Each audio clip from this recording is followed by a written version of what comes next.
Angin pagi berembus pelan, menyelinap melalui celah jendela apartemen yang sengaja kubiarkan sedikit terbuka. Aromanya membawa wangi tanah basah sisa hujan semalam, bercampur dengan aroma kopi hitam pekat yang baru saja kuseduh. Aku duduk di sofa kecil dekat jendela, membiarkan kehangatan cangkir keramik menjalar ke telapak tanganku. Selama hampir 3 tahun terakhir, pagi seperti inilah yang menjadi sumber ketenanganku. Rutinitas yang kubangun bata demi bata untuk membentengi diriku dari reruntuhan masa lalu. Hidupku kini tertata. Apartemen ini tidak besar, tapi setiap sudutnya adalah milikku. Tidak ada lagi suara bentakan yang menuduhku malas. Tidak ada lagi tatapan sinis yang mengukur penampilanku dari ujung rambut hingga ujung kaki. Hanya ada aku, pekerjaanku, dan keheningan yang nyaman. Aku menyesap kopi perlahan. Mataku menatap gedung-gedung pencakar langit yang mulai disinari matahari. Disinilah aku, Nania, seorang wanita yang pernah hancur lebur, kini sedang mencoba merekatkan kembali kepingan dirinya satu persatu. Suara bel pintu memecah lamunanku. Aku mengerutkan kening. Terlalu pagi untuk tamu, dan aku tidak sedang memesan apapun. Dengan sedikit enggan, aku meletakkan cangkirku dan berjalan menuju pintu. Melalui layar interkom, aku melihat seorang kurir berseragam berdiri dengan sebuah amplop tebal di tangannya. Bukan paket biasa. Amplop itu berwarna krem, terbuat dari kertas mahal dengan tekstur yang terasa bahkan dari balik layar. Setelah menandatangani bukti penerimaan, aku memegang amplop itu. Terasa berat, tidak hanya secara fisik. Ada aura aneh yang terpancar darinya. Firasat buruk mulai merayap di relung hatiku. Aku kembali ke sofa, duduk dengan punggung tegap. Jemariku yang sedikit gemetar perlahan membuka segel lilin berwarna emas yang tertera di bagian belakang. Sebuah inisial terukir di sana. BSS. Jantungku seakan berhenti berdetak selama beberapa detik. Aku menarik keluar selembar kartu undangan yang lebih tebal dari amplopnya. Dicetak di atas kertas terbaik, dengan tinta emas timbul yang berkilauan saat tertimpa cahaya. Tapi bukan kemewahan itu yang membuat napasku tercekat, melainkan dua nama yang tertulis dengan gaya kaligrafi yang indah di tengah-tengahnya. Bima Asinta. Di bawahnya, tertera tanggal dan lokasi pernikahan mereka, di sebuah hotel bintang 5 paling megah di kota ini. Udara di sekitarku terasa menipis. Cangkir kopi yang tadi hangat kini terasa dingin di sisiku. Nama itu, Bima, mantan suamiku, dan Sinta, wanita yang telah merenggut semuanya dariku. Undangan ini bukan sekadar pemberitahuan. Ini adalah deklarasi kemenangan. Sebuah trofi yang mereka pamerkan tepat di depan wajahku, seolah ingin memastikan aku tahu bahwa aku telah kalah telak. Jemariku meremas ujung kartu itu tanpa sadar. Seketika, dinding ketenangan yang kubangun selama 3 tahun runtuh berkeping-keping. Aku tidak lagi berada di apartemenku yang nyaman. Aku terlempar kembali ke masa lalu, ke dalam rumah besar yang terasa seperti penjara, di mana setiap napasku diatur dan setiap gerak-gerikku dinilai. Kenangan itu datang bergulung-gulung seperti ombak ganas. Aku ingat suatu malam, saat keluarga besar Bima berkumpul untuk makan malam. Aku menghabiskan waktu seharian di dapur, memasak semua hidangan favorit Ibu Ratih, mantan mertuaku. Aku ingin sekali saja mendapat pengakuan darinya, seulas senyum, atau pujian kecil. Saat hidangan tersaji, Ibu Ratih mengambil sesendok rendang, mengunyahnya dengan perlahan, lalu meletakkan sendoknya dengan suara denting yang terdengar seperti lonceng kematian di telingaku. Nania, kenapa rendang ini agak keras? Dan bumbunya kurang meresap, katanya dengan suara datar, namun cukup keras untuk didengar semua orang di meja makan. Apa kamu tidak merebusnya cukup lama? Dulu, almarhumah ibunya Bima kalau membuat rendang, dagingnya bisa lumer di mulut. Mungkin kamu memang tidak berbakat memasak. Ya. Semua mata tertuju padaku. Aku hanya bisa menunduk, merasakan wajahku memanas karena malu. Aku melirik Bima, mencari sedikit saja pembelaan dari suamiku. Tapi ia hanya diam, sibuk dengan ponselnya, seolah tidak mendengar apa-apa.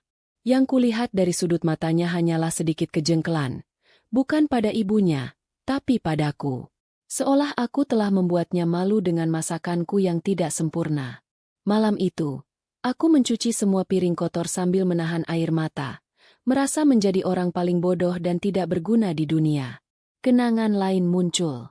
Saat aku mencoba berbicara pada Bima tentang keinginanku untuk melanjutkan kuliah yang sempat tertunda karena pernikahan kami. Kami sedang duduk di ruang keluarga. Aku sudah menyiapkan argumenku dengan baik, menjelaskan bagaimana aku bisa mengatur waktu antara kuliah dan mengurus rumah. Untuk apa kuliah lagi? Tanyanya tanpa mengalihkan pandangan dari layar laptopnya. Tugasmu itu di rumah. Urus aku. Urus rumah ini. Gajiku lebih dari cukup untuk kita berdua. Jangan aneh-aneh. Tapi ini impianku, Mas. Aku hanya ingin punya ijazah sarjana, ujarku lirih. Impianmu sekarang adalah menjadi istri yang baik, jawabnya ketus. Sudah, jangan bahas ini lagi. Kepalaku pusing. Dan percakapan itu pun berakhir. Impianku dipadamkan begitu saja. Dianggap tidak lebih penting dari pusing di kepalanya. Hari demi hari, aku merasa diriku semakin menyusut. Aku bukan lagi Nania yang dulu ceria dan punya banyak mimpi. Aku adalah bayangan di rumahku sendiri, sosok yang ada hanya untuk melayani, sosok yang pendapatnya tidak pernah didengar, sosok yang keberadaannya dianggap biasa saja. Lalu Sinta datang. Awalnya ia diperkenalkan sebagai rekan kerja baru Bima. Seorang wanita karir yang cerdas, lulusan luar negeri, dengan penampilan yang selalu sempurna dan mobil mewah. Ibu Ratih terang-terangan memujinya di depanku. Lihat itu Sinta, Nania, muda, cantik, pintar, dan sukses. Wanita seperti itulah yang pantas mendampingi Bima. Bisa diajak diskusi soal bisnis, bisa mengangkat citra keluarga. Ujar Ibu Ratih suatu kali saat Sinta datang ke rumah untuk urusan pekerjaan. Aku hanya bisa tersenyum getir sambil menyajikan teh untuk mereka. Aku merasakan perubahan pada Bima. Ia jadi sering pulang malam dengan alasan rapat. Ponselnya tidak pernah lepas dari genggamannya dan selalu terkunci. Ia menjadi lebih dingin, lebih jauh. Aku mencoba bertanya, mencoba mendekat.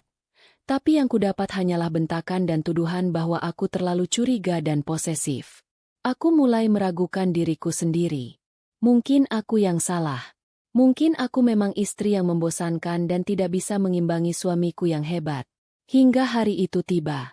Hari di mana semua kepura-puraan hancur. Aku pulang lebih awal dari arisan keluarga karena merasa tidak enak badan. Rumah sepi. Aku melangkah masuk ke kamar tidur kami, berniat untuk beristirahat. Dan di sanalah aku melihatnya. Di atas ranjang yang seharusnya menjadi tempat paling pribadi bagi kami berdua, Bima sedang bersama Sinta. Dunia terasa berhenti berputar. Suara di telingaku berdengung. Pemandangan itu terpatri selamanya di benakku. Amarah, sakit hati, dan rasa jijik bergejolak menjadi satu. Aku berteriak. Pertengkaran hebat pun terjadi. Tidak ada penyesalan di wajah Bima. Yang ada hanya amarah karena ia terpergok. Seharusnya kamu sadar diri, bentaknya saat itu. Kata-katanya lebih tajam dari pisau. Lihat dirimu di cermin. Kamu pikir aku betah hidup dengan wanita sepertimu? Membosankan, tidak berwawasan, hanya bisa mengurus dapur. Sinta memberiku apa yang tidak bisa kamu berikan. Ibu Ratih datang setelah dihubungi oleh Bima. Bukannya membelaku, ia malah menatapku dengan tatapan penuh kebencian. Sudah kuduga perempuan sepertimu hanya akan membawa masalah. Tidak tahu diuntung. Bukannya bersyukur dinikahi anakku, malah berani-beraninya membuat keributan. Hardiknya sambil menunjuk wajahku. Pergi kamu dari rumah ini. Bawa semua barang-barangmu yang tidak berharga itu. Anakku berhak mendapatkan yang lebih baik. Aku diusir dari rumah itu hanya dengan satu koper kecil. Tanpa uang, tanpa tujuan. Aku berdiri di depan gerbang megah itu, menatap rumah yang pernah kuanggap sebagai istanaku, yang ternyata hanyalah sangkar emas yang membusuk. Saat itu, aku bersumpah dalam hati. Aku mungkin hancur hari ini, tapi aku tidak akan mati. Aku akan bangkit. Suatu hari nanti, mereka akan melihatku lagi, dan mereka akan menyesal. Dan kini, Undangan ini ada di tanganku. Ini bukan sekadar undangan. Ini adalah tantangan. Mereka mengundangku bukan karena kebaikan hati. Mereka ingin aku datang sebagai penonton. Melihat kebahagiaan mereka. Melihat kemenangannya Sinta. Dan melihat diriku yang kalah. Mereka ingin aku menjadi saksi bisu dari akhir dongeng mereka yang sempurna. Sementara aku tetap terpuruk dalam kesendirian. Jemariku yang tadi meremas kartu itu kini perlahan mengendur. Aku menatap kembali dua nama itu. Bima Asinta. Rasa sakit itu masih ada. Membakar dadaku seperti bara api. Tapi di balik rasa sakit itu, ada sesuatu yang lain yang mulai tumbuh. Sebuah percikan api yang berbeda. Bukan lagi api keputusasaan, melainkan api kemarahan yang dingin dan terukur. Mereka ingin aku datang? Baik, aku akan datang. Tapi aku tidak akan datang sebagai Nania yang lemah dan kalah seperti yang mereka harapkan. Aku akan datang sebagai Nania yang sekarang. Aku akan memenuhi undangan mereka dan berdiri di sana. Tapi bukan sebagai penonton. Aku akan datang untuk menutup bab ini dengan tanganku sendiri. Mereka yang memulai perang ini dengan pengkhianatan. Dan kini, mereka mengirimiku undangan untuk menyaksikan perayaannya. Mereka tidak tahu. Mereka baru saja mengirimkan undangan pada kejatuhan mereka sendiri. Aku meletakkan kartu undangan itu di atas meja. Warnanya yang krem dan tulisan emasnya tampak begitu mencolok di apartemenku yang minimalis. Benda itu terlihat asing, seperti artefak dari dunia lain, dunia yang sudah lama kutinggalkan. Aku bangkit, berjalan ke dapur, dan menuang sisa kopi dinginku ke wastafel. Aku menatap pantulan wajahku di jendela yang gelap. Mataku tidak lagi menunjukkan kerapuhan. Yang ada hanya tekad yang membaja. Permainan mereka akan segera dimulai. Dan kali ini, aku yang akan menentukan aturannya. Setelah diusir dari rumah itu, duniaku seakan runtuh. Aku yang selama bertahun-tahun hidup dalam kenyamanan semu, tiba-tiba terlempar ke jalanan tanpa persiapan apapun. Semua fasilitas yang dulu melekat padaku, mobil, kartu kredit, akses ke rekening bank, semuanya dicabut oleh Bima dalam sekejap.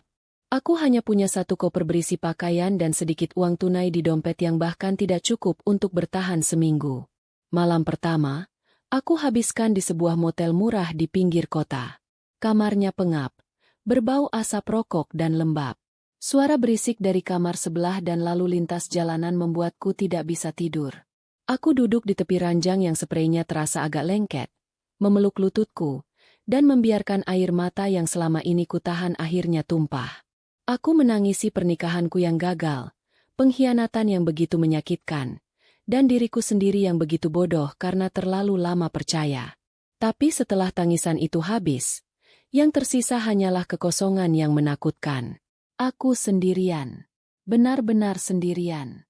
Hari-hari berikutnya adalah perjuangan untuk bertahan hidup. Aku menyewa sebuah kamar kos kecil di daerah padat penduduk.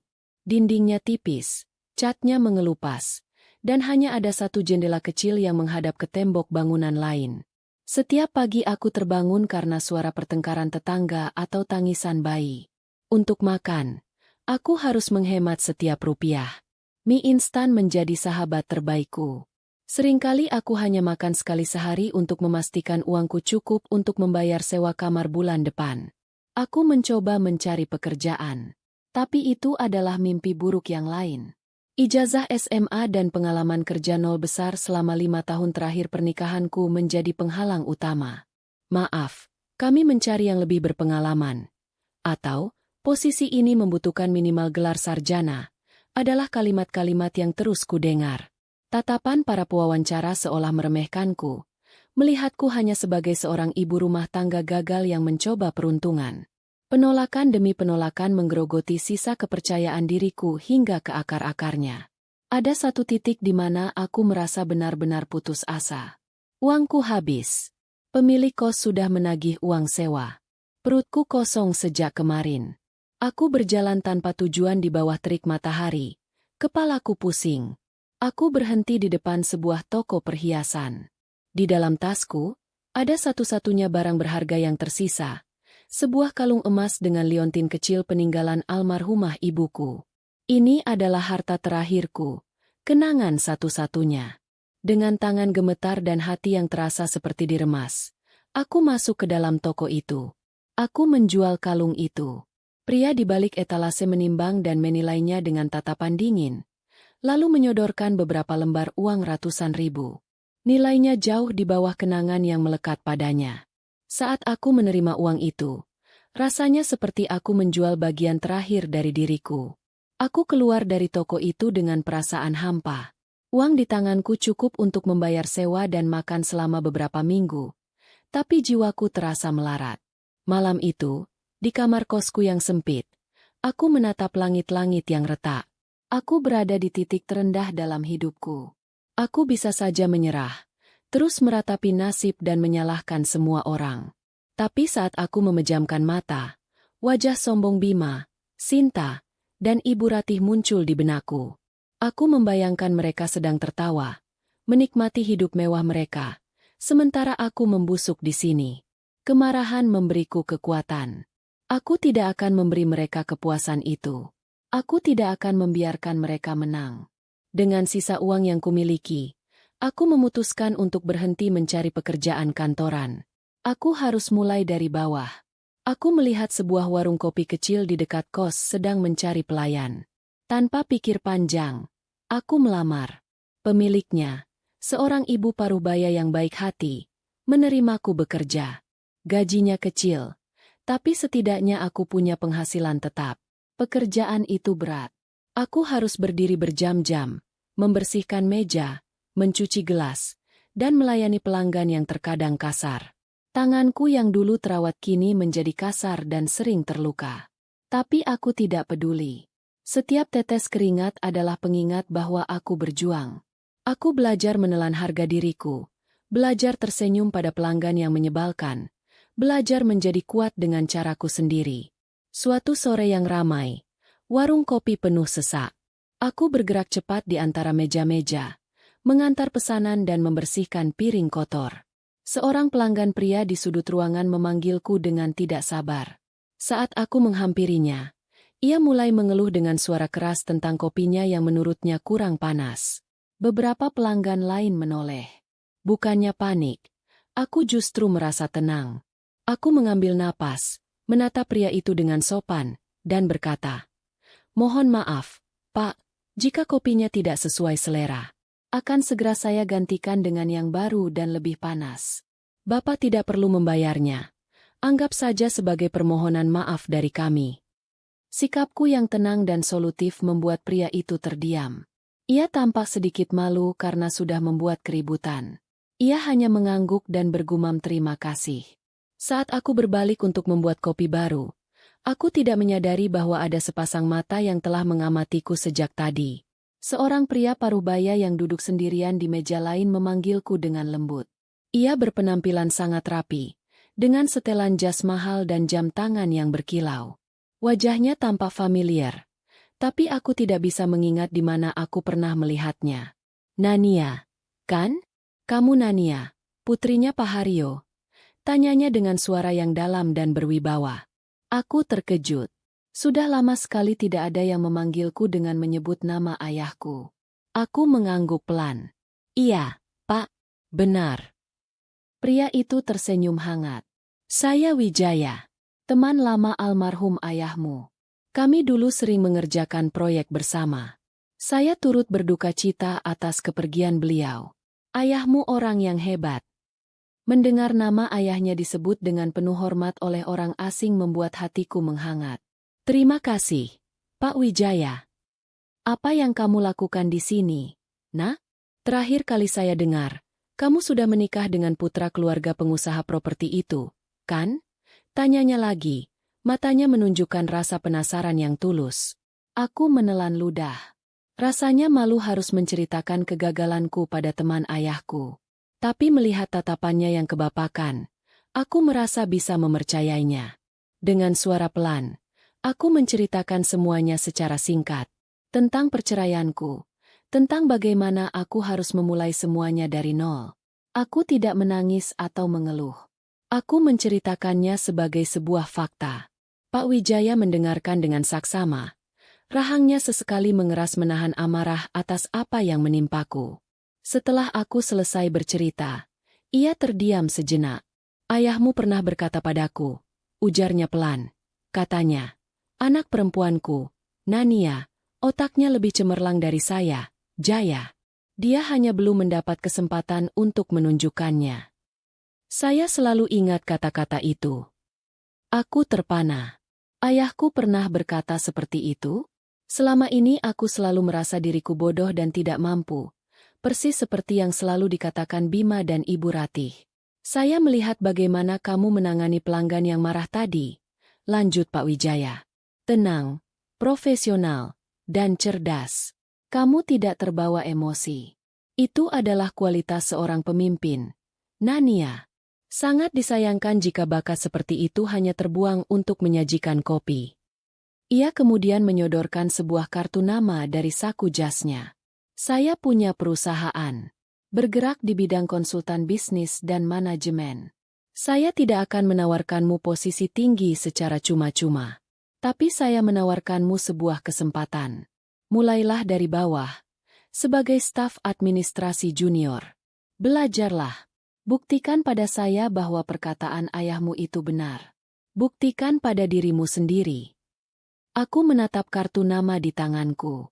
Wijaya Consultants. Sebuah nama besar di dunia bisnis. Ini adalah kesempatan yang tidak pernah berani kumimpikan. Sebuah pintu yang tiba-tiba terbuka di tengah lorong gelap yang selama ini kulalui. Saya tidak punya ijazah sarjana, Pak. Ujarku ragu. Saya tidak butuh ijazahmu. Saya butuh otak dan kerja kerasmu. Jawabnya tegas. Saya tidak memberikanmu ikan, Nania. Saya memberimu kail dan perahu. Sisanya, terserah padamu. Mau berlayar atau tidak. Mataku berkaca-kaca. Tapi kali ini bukan karena kesedihan. Ini adalah air mata haru dan rasa syukur. Untuk pertama kalinya setelah sekian lama, seseorang melihatku lebih dari sekadar mantan istri yang gagal. Seseorang melihat potensi dalam diriku. Aku mengangguk dengan mantap, menatap lurus ke mata Pak Wijaya. Saya mau, Pak. Saya akan berlayar. Terima kasih atas kesempatannya. Hari itu menjadi titik balik dalam hidupku. Aku berhenti dari pekerjaanku di warung kopi, berpamitan pada pemiliknya yang baik hati. Dengan sisa uangku, aku membeli beberapa setel pakaian kerja yang paling pantas yang bisa kutemukan di toko baju bekas. Aku mungkin belum punya apa-apa, tapi aku punya sesuatu yang lebih berharga, sebuah harapan. Aku melangkah masuk ke gedung Wijaya Consultants di hari pertamaku bekerja dengan jantung berdebar. Semuanya terasa begitu besar dan mengintimidasi. Tapi saat aku duduk di mejaku yang kecil di sudut ruangan, aku tidak merasa kecil. Aku merasa seperti berada di tempat yang tepat. Ini adalah awal dari kebangkitanku. Jalan di depanku masih panjang dan terjal. Aku tahu itu. Tapi untuk pertama kalinya, aku melihat cahaya di ujung lorong, dan aku berjanji pada diriku sendiri, aku akan berlari menuju cahaya itu, dan tidak akan pernah menoleh ke belakang lagi. 3 tahun adalah waktu yang panjang sekaligus singkat. Rasanya baru kemarin aku melangkahkan kaki ke gedung Wijaya Consultants dengan lutut gemetar, dan hari ini, aku duduk di ruang rapat utama, memimpin presentasi di hadapan Dewan Direksi. 3 tahun yang menempa diriku dari bongkahan tanah liat yang rapuh menjadi keramik yang keras dan indah. Sebuah metamorfosis yang menyakitkan, namun sepadan. Tahun pertama adalah neraka yang harus kujalani dengan mata terbuka. Sebagai staf administrasi junior, mejaku adalah yang paling kecil dan paling dekat dengan mesin fotokopi yang berisik. Tugasku adalah pekerjaan-pekerjaan yang tidak diinginkan orang lain. Menyusun dokumen, membuatkan kopi untuk rapat, menjawab telepon yang tidak penting, dan memastikan persediaan alat tulis kantor tidak habis. Beberapa rekan kerja memandangku sebelah mata. Mereka tahu aku masuk atas rekomendasi pribadi Pak Wijaya, dan mereka menganggapku tidak lebih dari sekadar benalu yang beruntung. Mereka berbisik di belakangku, menyebutku, si janda titipan. Aku tidak membalas bisikan mereka dengan kata-kata. Aku membalasnya dengan tindakan. Aku menjadi orang pertama yang tiba di kantor, Saat gedung masih sepi dan hanya ada petugas kebersihan. Aku menggunakan waktu itu untuk membaca. Aku membaca semua laporan proyek tahun-tahun sebelumnya, proposal-proposal yang diterima dan ditolak, bahkan profil setiap klien besar perusahaan. Aku ingin memahami ekosistem ini dari akarnya. Aku menjadi orang terakhir yang pulang, seringkali setelah lampu di lantai lain sudah padam. Aku belajar menggunakan perangkat lunak baru melalui tutorial daring, mengasah kemampuanku mengetik 10 jari, dan merapikan sistem pengarsipan digital yang selama ini berantakan. Aku adalah spons kering yang dilempar ke lautan informasi. Aku menyerap semuanya. Setiap rapat di mana aku hanya bertugas menyajikan minuman, telingaku tidak pernah berhenti bekerja. Aku mendengarkan istilah-istilah bisnis yang asing, mencatatnya diam-diam, lalu mencarinya di internet saat jam istirahat. Aku mengamati cara para manajer bernegosiasi, cara mereka menyajikan data, cara mereka mengatasi keberatan dari klien. Kantor menjadi universitasku, dan setiap interaksi adalah mata kuliah baru. Pak Wijaya mengamatiku dari jauh. Ia tidak pernah memberiku perlakuan khusus. Ia membiarkanku berjuang, membiarkanku jatuh dan belajar bangkit sendiri. Tapi aku tahu ia mengawasi. Sesekali, saat kami berpapasan di koridor, ia akan bertanya singkat, "Bagaimana kabarmu, Nania?" Dan aku hanya akan menjawab, "Baik, Pak. Saya belajar banyak." Sebuah anggukan kecil darinya sudah cukup menjadi bahan bakar semangatku untuk seminggu ke depan. Kesempatan pertamaku datang di akhir tahun pertama. Ada sebuah proyek analisis data pasar untuk klien kecil yang dianggap tidak menguntungkan dan merepotkan. Tidak ada analis senior yang mau mengambilnya. Manajerku, dengan sedikit nada meremehkan, melemparkan tumpukan data mentah itu ke mejaku. "Coba kamu lihat ini. Buat saja ringkasan sederhananya," katanya, seolah memberiku mainan agar aku tidak mengganggunya. Bagi orang lain, itu adalah tugas buangan. Bagiku, itu adalah harta karun. Selama 2 minggu, aku hidup di dalam data-data itu. Aku tidak hanya membuat ringkasan. Aku membersihkan datanya, mengelompoknya, dan memasukkannya ke dalam program visualisasi data yang kupelajari sendiri. Aku menemukan sebuah pola kecil yang terlewatkan oleh semua orang. Sebuah ceruk pasar baru yang potensial, yang jika digarap dengan benar, bisa memberikan keuntungan berkali-kali lipat dari nilai proyek itu sendiri. Aku tidak tidur selama 3 malam untuk menyusun laporan lengkap, bukan sekadar ringkasan. Aku menyajikan analisisku, lengkap dengan grafik, proyeksi keuntungan, dan usulan strategi pemasaran. Aku memberanikan diri mengirimkan laporan itu melalui surel langsung ke Pak Wijaya, dengan salinan ke manajerku. Keesokan paginya, aku dipanggil ke ruangan Pak Wijaya. Jantungku berdebar kencang. Aku takut aku telah lancang. Manajerku sudah berdiri di sana dengan wajah pias. Pak Wijaya duduk di kursinya, menatapku dengan ekspresi yang sulit kubaca. Di mejanya, laporanku terbuka. "Ini, kamu yang mengerjakan semuanya sendirian?" Tanyanya pelan. "Iya, Pak." Jawabku dengan suara sedikit bergetar. Ia menghela napas panjang, lalu tersenyum tipis. Senyum pertama yang benar-benar kutujukan untukku. Seperti kata ayahmu. Otaknya cemerlang. Ia kemudian menatap manajerku. "Kenapa laporan sepenting ini hampir terbuang di tumpukan sampah?" Sejak hari itu, semuanya berubah. Aku dipindahkan dari bagian administrasi ke tim analis junior. Aku diberi meja yang layak dan komputer yang lebih canggih. Bisik-bisik sinis itu perlahan mereda, digantikan oleh tatapan segan. Aku telah membuktikan diriku bukan sekadar titipan.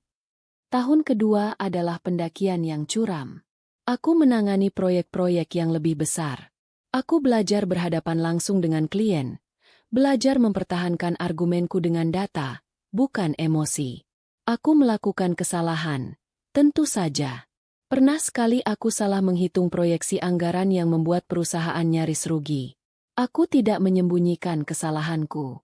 Aku mengakuinya di depan semua orang, lalu bekerja 3 hari 3 malam tanpa henti untuk mencari solusi dan memperbaiki kerusakan.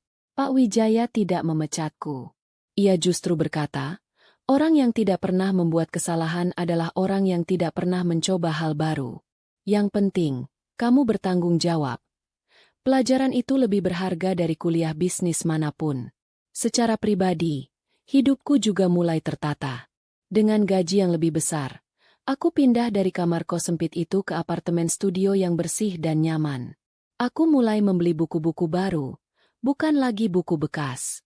Aku mengikuti kursus singkat tentang manajemen keuangan dan mulai berinvestasi dalam jumlah kecil. Aku juga mulai merawat diriku. Bukan untuk orang lain, tapi untuk diriku sendiri.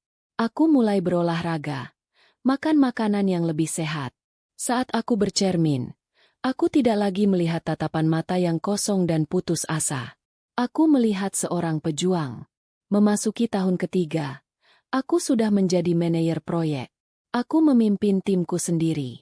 Tantangan terbesarku datang saat sebuah klien multinasional yang menjadi salah satu sumber pendapatan terbesar perusahaan mengancam akan memutuskan kontrak.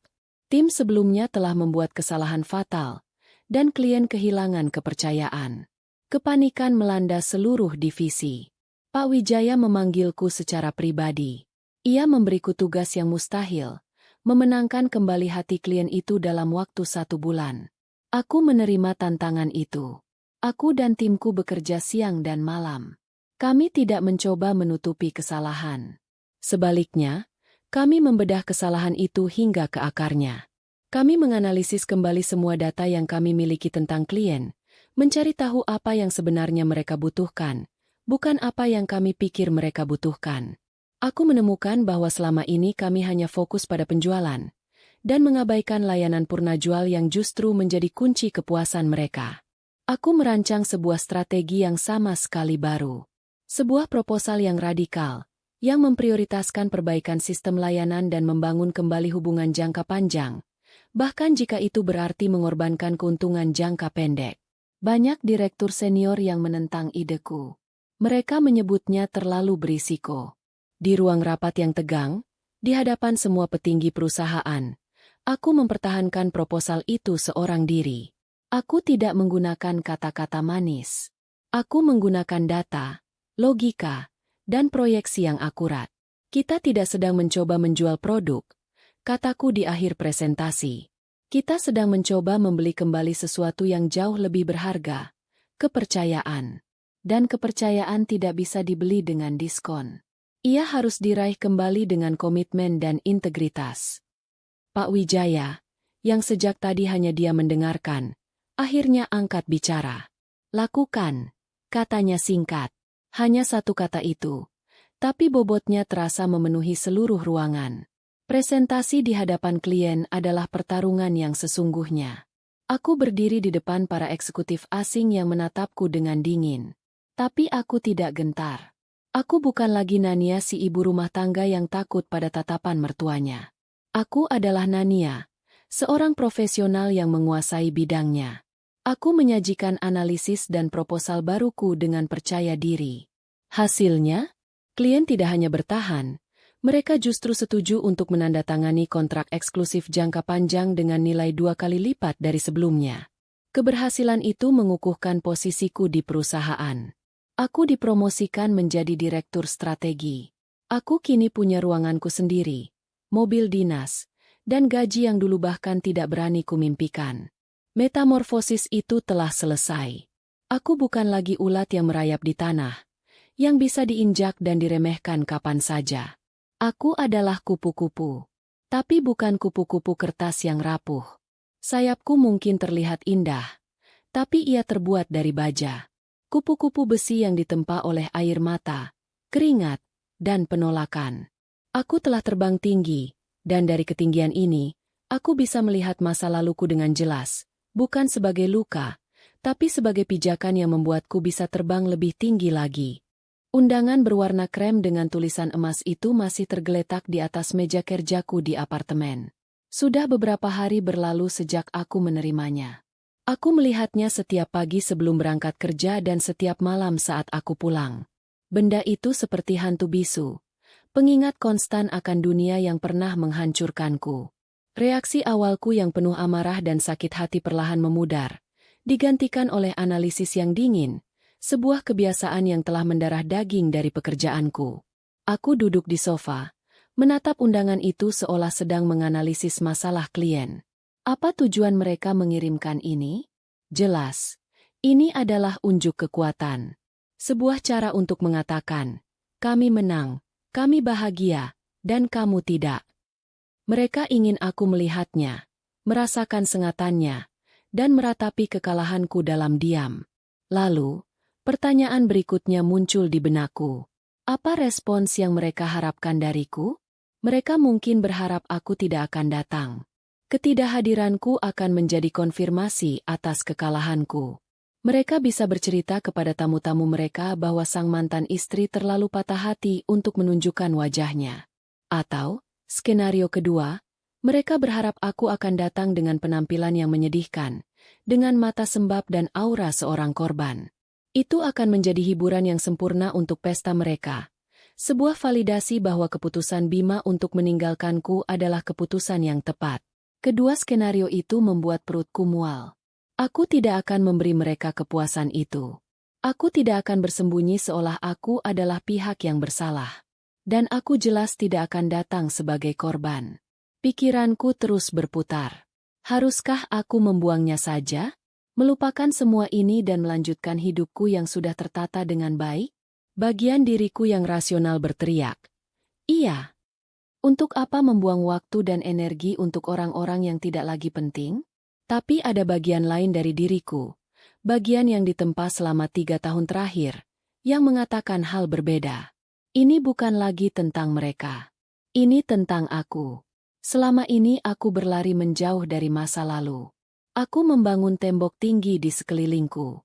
Tapi menghindari sesuatu bukan berarti menyelesaikannya. Luka itu, meski sudah kering, masih meninggalkan bekas.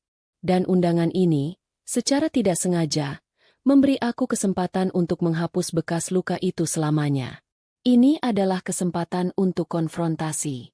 Bukan konfrontasi dengan teriakan dan air mata, tapi konfrontasi yang elegan dan senyap. Sebuah konfrontasi di mana kehadiranku saja sudah cukup menjadi pernyataan. Aku harus menutup buku ini. Dan aku tidak bisa melakukannya dengan merobek halaman terakhir. Aku harus menulis sendiri paragraf penutupnya. Dengan keputusan yang mulai terbentuk di benakku, aku tahu aku butuh nasihat.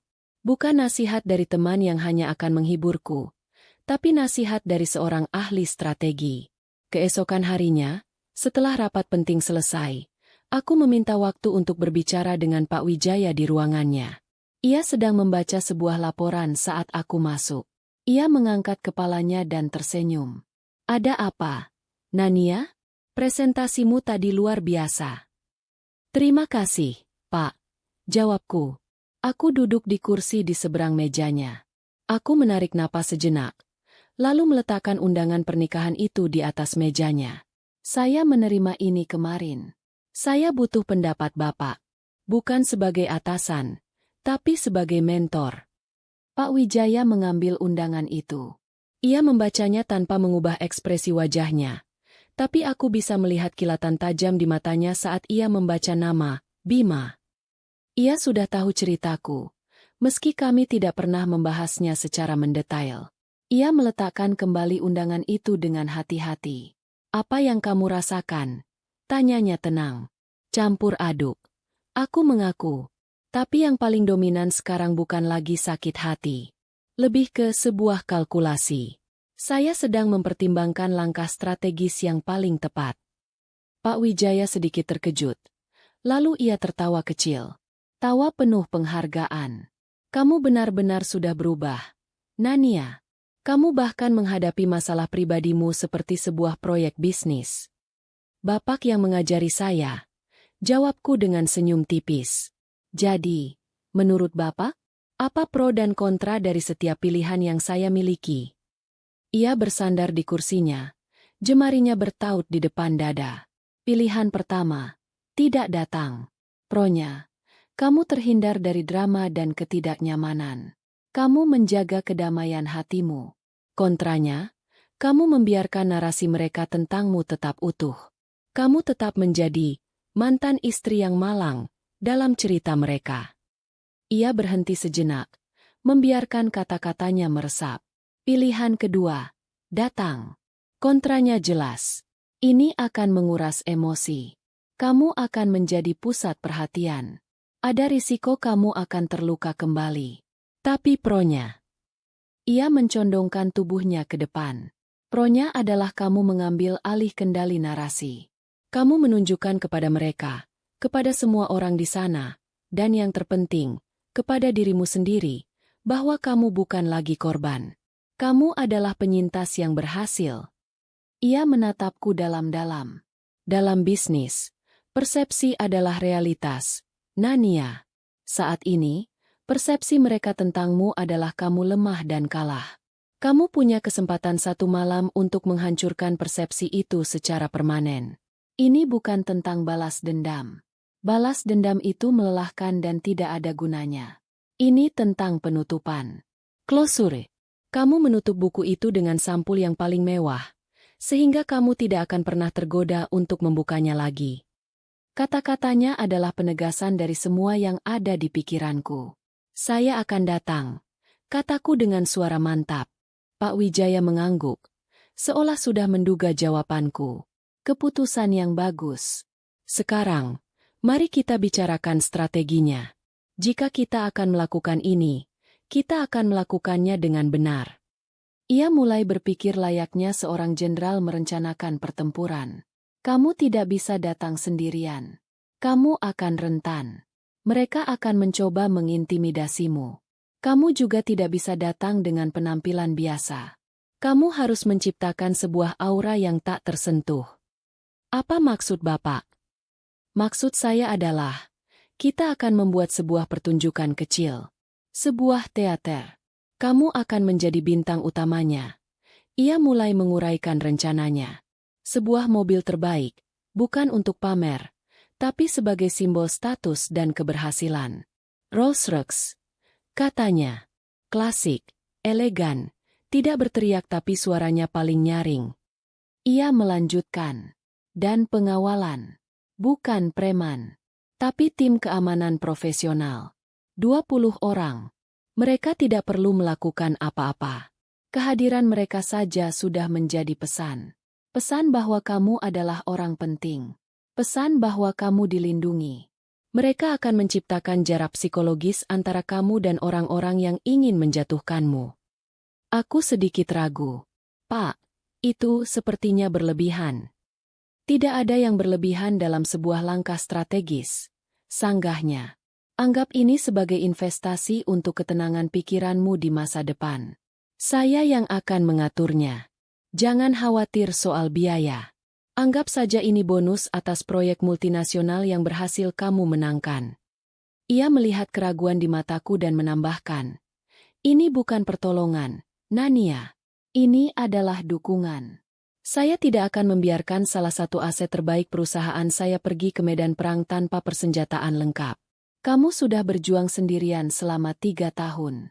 Untuk malam itu, biarkan kami menjagamu.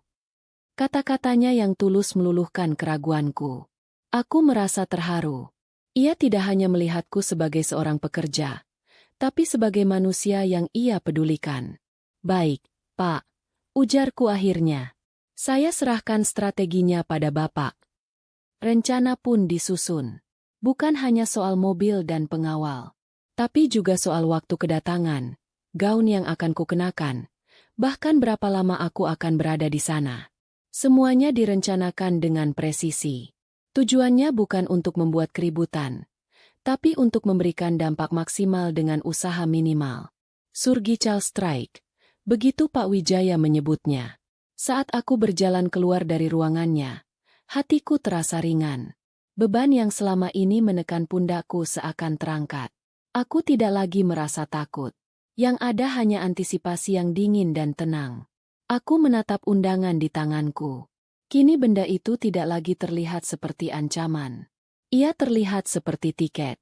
Tiket ke babak final dari drama masa laluku. Dan aku siap untuk memainkan peranku dengan sebaik-baiknya. Malam pernikahan mereka tidak akan menjadi malam perayaan kemenangan mereka. Itu akan menjadi malam kelulusanku. Malam di mana aku secara resmi mendeklarasikan kemerdekaanku dari masa lalu. Di hadapan semua orang yang pernah mencoba menguburku hidup-hidup. Malam sebelum hari pernikahan itu, udara terasa aneh. Ada ketegangan yang melapisi keheningan di apartemenku. Aku tidak bisa fokus membaca buku. Musik yang biasa menenangkanku terdengar sumbang. Bahkan teh kamomil kesukaanku terasa hambar. Ini bukan rasa gugup yang membuat perut melilit. Ini adalah ketenangan yang aneh. Kesunyian mendalam sebelum badai besar datang. Aku berdiri di depan jendela kaca raksasaku yang menghadap langsung ke kerlip lampu kota. Kota ini tidak pernah tidur. Sama seperti pikiranku malam ini. Aku menatap pantulan diriku di kaca yang gelap. Di sana berdiri seorang wanita yang nyaris tidak kukenali jika dibandingkan dengan diriku 3 tahun lalu.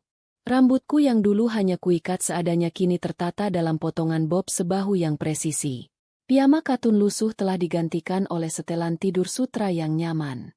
Tapi perubahan terbesar ada di mataku. Tidak ada lagi tatapan sayu dan penuh keraguan. Yang ada hanya kilau yang tajam dan fokus. Tanganku terulur menyentuh permukaan kaca yang dingin, seolah menyentuh bayangan diriku sendiri. Aku melihat 3 versi Nania dalam satu pantulan. Yang pertama adalah Nania sang istri naif. Seorang gadis yang berpikir cinta dan pengabdian saja sudah cukup untuk membangun rumah tangga. Seorang gadis yang rela membuang semua mimpinya demi menjadi istri yang sempurna di mata suami dan mertuanya. Namun pada akhirnya tetap dianggap tidak berharga. Aku merasakan sejumput kasihan pada gadis itu, atas kepolosannya yang telah direnggut dengan begitu kejam. Lalu ada Nania yang kedua, sang penyintas yang hancur lebur. Aku ingat dengan jelas perempuan dengan mata bengkak yang menjual kalung ibunya demi sesuap nasi, perempuan dengan tangan kasar yang membersihkan meja di warung kopi, perempuan yang tidur di kamar kos sempit sambil memeluk lututnya menahan lapar dan dingin. Air mata nyaris menetes saat mengingatnya. Tapi aku menahannya. Perempuan itu tidak butuh air mata. Ia butuh pengakuan atas kekuatannya. Ia adalah fondasi dari diriku yang sekarang. Ia adalah baja yang dilebur dalam api penderitaan. Dan terakhir, ada Nania yang sekarang. Nania sang direktur, sang ahli strategi. Wanita mandiri yang gajinya bisa menghidupi 10 keluarga seperti keluarga Bima dulu. Wanita yang dihormati rekan kerjanya dan disegani para pesaingnya. Wanita yang membangun kembali hidupnya dari nol mutlak. Malam ini, ketiga Nania itu akan berdamai. Aku tidak akan menyembunyikan atau membuang salah satu dari mereka. Nania sang istri memberiku pelajaran tentang pengkhianatan. Nania sang penyintas memberiku kekuatan untuk bertahan. Dan Nania yang sekarang akan menggunakan semua pelajaran itu untuk melangkah ke medan perang esok hari. Aku berbalik dari jendela, berjalan menuju kamarku. Di atas tempat tidurku, terbentang baju perang yang telah disiapkan untukku. Pak Wijaya, dengan efisiensinya yang luar biasa, telah mengatur seorang penata gaya pribadi untukku beberapa hari yang lalu. Bukan untuk mendikteku, tapi untuk menyediakan pilihan terbaik. Sang penata gaya datang membawa rak penuh gaun-gaun desainer. Ia menyodorkan gaun-gaun berwarna merah menyala, emas berkilauan, dan gaun-gaun lain yang dirancang untuk menarik perhatian. Aku menolak semuanya dengan sopan. Saya tidak ingin bersaing dengan pengantin wanita, ujarku. Saya tidak datang untuk merebut panggungnya. Saya datang untuk menciptakan panggung saya sendiri. Akhirnya, pilihanku jatuh pada sebuah gaun yang sederhana namun mematikan. Sebuah gaun terusan selutut berwarna biru safir yang pekat. Warnanya mengingatkanku pada kedalaman samudra di malam hari. Bahannya sutra tebal yang jatuh membungkus tubuh dengan sempurna, menonjolkan siluet tanpa perlu terbuka. Potongannya klasik, dengan leher asimetris dan detail lipit sederhana di bagian pinggang yang menunjukkan kerumitan desainnya. Gaun itu tidak berteriak. Ia berbisik, tapi bisikannya adalah bisikan tentang kekuasaan, keanggunan, dan kepercayaan diri yang tak tergoyahkan. Di samping gaun itu, tergeletak sebuah kotak perhiasan. Di dalamnya ada seuntai kalung berlian model, tenis necklace, yang simpel namun kilaunya tak bisa dibohongi. Aku membelinya sebulan yang lalu dengan bonus proyekku. Itu adalah hadiah pertamaku yang benar-benar mewah untuk diriku sendiri. Setiap butir berliannya seakan menjadi simbol dari setiap tetes air mata dan keringat yang pernah kukeluarkan. Ini bukan sekadar perhiasan. Ini adalah medali. Aku merebahkan diri di tempat tidur, tapi tidak tidur. Pikiranku melayang, menyusun strategi terakhir. Aku harus tetap tenang. Emosi adalah musuh terbesar. Aku tidak boleh menunjukkan kemarahan, kesedihan, atau bahkan kebahagiaan yang berlebihan. Wajahku harus menjadi topeng ketenangan yang sempurna. Aku akan menyapa mereka, memberikan selamat, lalu pergi. Singkat, padat, dan efektif. Kehadiranku adalah pesannya. Aku tidak perlu menambahkan apa-apa lagi. Pagi harinya, aku terbangun sebelum alarm berbunyi. Aku tidak merasa lelah. Sebaliknya, aku merasa penuh energi. Aku melakukan rutinitas pagiku seperti biasa. Yoga selama 30 menit untuk menenangkan pikiran dan memusatkan energi. Sarapan sehat dengan oatmeal dan buah-buahan. Aku membaca berita bisnis pagi ini sambil menyeruput kopiku. Aku sengaja membuat diriku sibuk dengan hal-hal normal, untuk menjaga agar adrenalin tidak mengambil alih terlalu dini.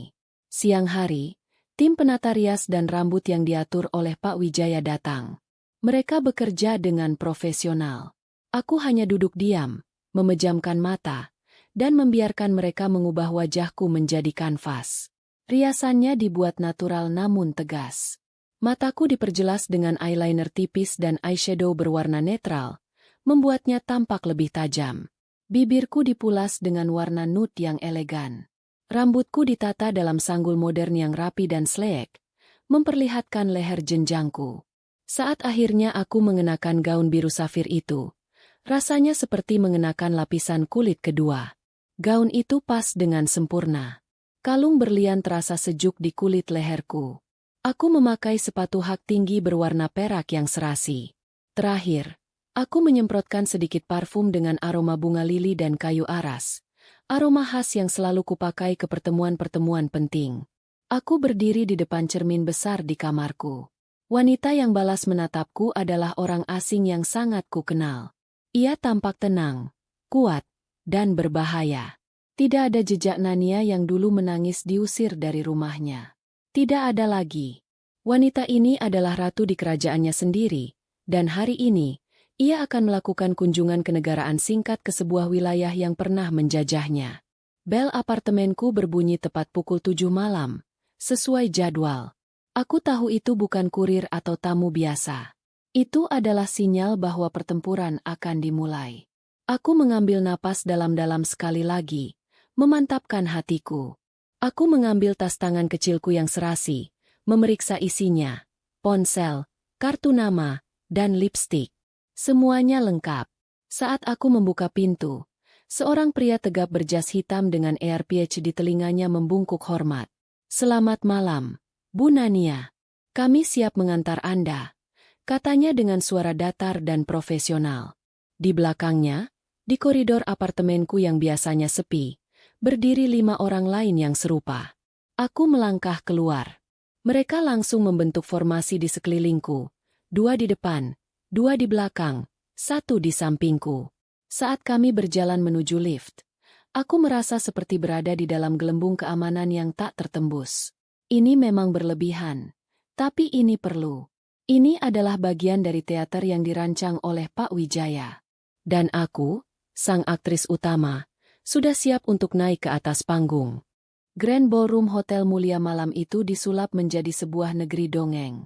Ribuan bunga mawar putih dan lili menghiasi setiap sudut ruangan, menyebarkan aroma wangi yang mewah. Lampu-lampu kristal raksasa menggantung di langit-langit yang tinggi, memancarkan cahaya keemasan yang membuat semua yang berkilau tampak lebih berkilau. Para tamu, yang merupakan creme de la creme masyarakat kelas atas kota, lalu lalang dengan gaun malam dan setelan jas terbaik mereka.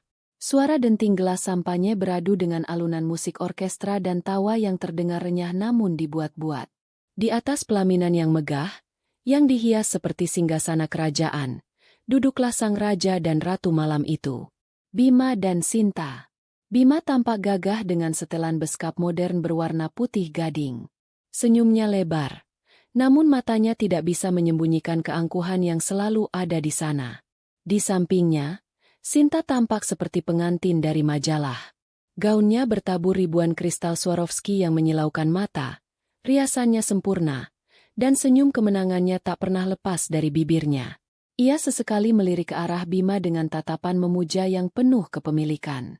Ibu Ratih berdiri di dekat pelaminan, menyambut tamu-tamu penting dengan senyum yang lebih lebar dari biasanya. Ia mengenakan kebaya yang tak kalah gemerlap dari gaun Sinta. Setiap kali ada yang memuji menantu barunya, ia akan berkata dengan suara keras, "Tentu saja, Sinta ini bibit, bebet, bobotnya jelas, pintar, kaya, dari keluarga terpandang. Sangat cocok bersanding dengan Bima saya. Akhirnya anak saya mendapatkan yang sepadan."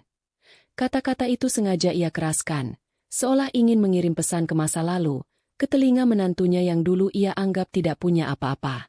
Pesta itu adalah perwujudan sempurna dari impian mereka. Sebuah pameran kesuksesan, kekayaan, dan kebahagiaan. Semua berjalan sesuai rencana. Hingga pukul 7:30 malam, gangguan pertama datang dari luar. Beberapa tamu yang baru tiba masuk sambil berbisik-bisik. "Ada apa di depan? Kenapa banyak sekali pengawal berjas hitam?" tanya seorang wanita pada temannya. "Sepertinya ada pejabat tinggi atau menteri yang datang," sahut yang lain. Bisikan itu menyebar seperti api kecil. Para tamu mulai penasaran. Perhatian mereka yang tadinya terpusat pada kemegahan pelaminan, kini mulai terbagi ke arah pintu masuk utama. Musik orkestra masih bermain, tapi volume percakapan di dalam ruangan perlahan menurun. Ada antisipasi yang aneh di udara. Kemudian, suara mesin mobil yang dalam dan halus terdengar berhenti tepat di depan lobi utama. Suaranya yang berwibawa berhasil meredam kebisingan lainnya. Semua orang yang berada di dekat pintu masuk menoleh. Mereka melihat sesuatu yang tidak biasa. Belasan mobil sedan hitam mewah berhenti dalam formasi yang rapi. Dari setiap mobil, keluar pria-pria tegap berjas hitam, bergerak serempak dan tanpa suara. Mereka membentuk dua barisan lurus yang rapi, menciptakan sebuah koridor manusia dari tepi karpet merah hingga ke pintu ballroom. Total ada 20 orang. Kehadiran mereka yang senyap dan disiplin menciptakan aura intimidasi yang kuat. Para tamu terdiam. Ini jelas bukan pengawalan biasa. Bahkan pengawalan seorang gubernur pun tidak seperti ini. Siapa yang datang? Seorang pangeran dari negeri seberang? Seorang miliarder dunia? Lalu, mobil terakhir yang berada di paling depan. Sebuah Rolls-Royce Phantom berwarna hitam legam yang berkilau seperti obsidian, berhenti.